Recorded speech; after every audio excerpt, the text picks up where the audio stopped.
Bonsoir, voici l'analyse technique du 14 pour le 14 septembre. Alors ce soir, décision très importante puisqu'il y a la déclaration de la FOMC qui seront tout de suite suivies du discours du président Bernanke, président de la Fed. Alors va-t-il passer à l'action?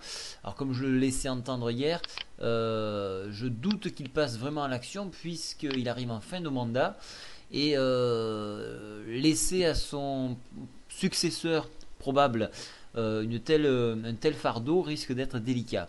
D'autant plus donc qu'il y a les élections. Alors bien sûr, psychologiquement, c'est très important puisqu'on voit des forts mouvements aussi bien haussiers que baissiers en after actuellement. Donc on arrive à perdre 10 points par rapport au cours actuel. Regardons les indicateurs demain. Alors inutile de vous dire que si c'est voté, on aura un up mais passager puisque ça ne résoudra rien. On a vu que les deux précédents quantity easing n'ont rien fait, alors qu'ils ont injecté 2300 milliards. Voilà, donc il y a de grandes chances que ça fasse comme on a eu pour le QE2. Voilà, QI2. Voilà, donc alors maintenant regardons le calendrier de demain. Alors demain, donc bon bien sûr, ça, voilà. Indice des prix de la consommation. Voilà, les principales ventes au détail à 14h30. Il n'y a rien en ouverture, rien d'intéressant du moins. Si, pardon, excusez-moi. Le taux d'emploi, je ne l'avais pas vu à 11h, donc ici on le regardera. 14h30 dans les principales ventes au détail, très important. Suivi donc les ventes au détail. Et production industrielle, ouais, ça c'est intéressant. US, on va voir un petit peu si ça repart ou pas.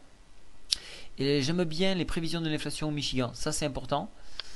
Et puis pour moi, Nice écrit, pourquoi pas, mais bon, c'est pas les meilleures stats. Voilà, donc au niveau des stats, il n'y a pas grand chose à tirer. Qu'est-ce qu'on voit aujourd'hui? Nouveau test ici sur l'oblique que je vous ai tracé, donc échec.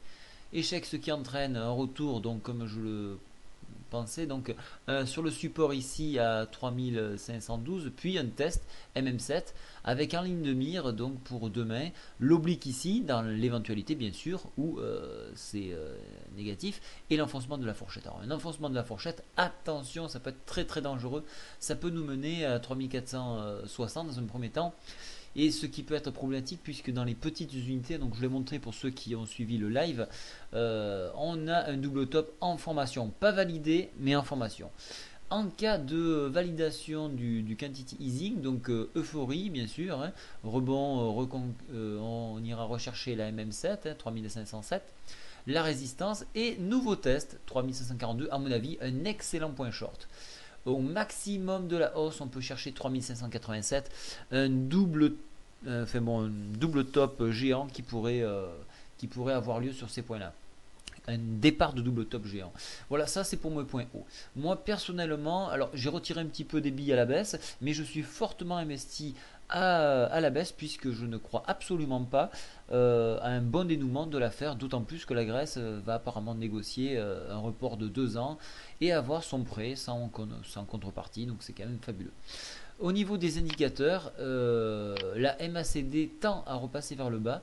Donc attention ici, hein, si on croise, on repart sur un nouveau cycle baissier.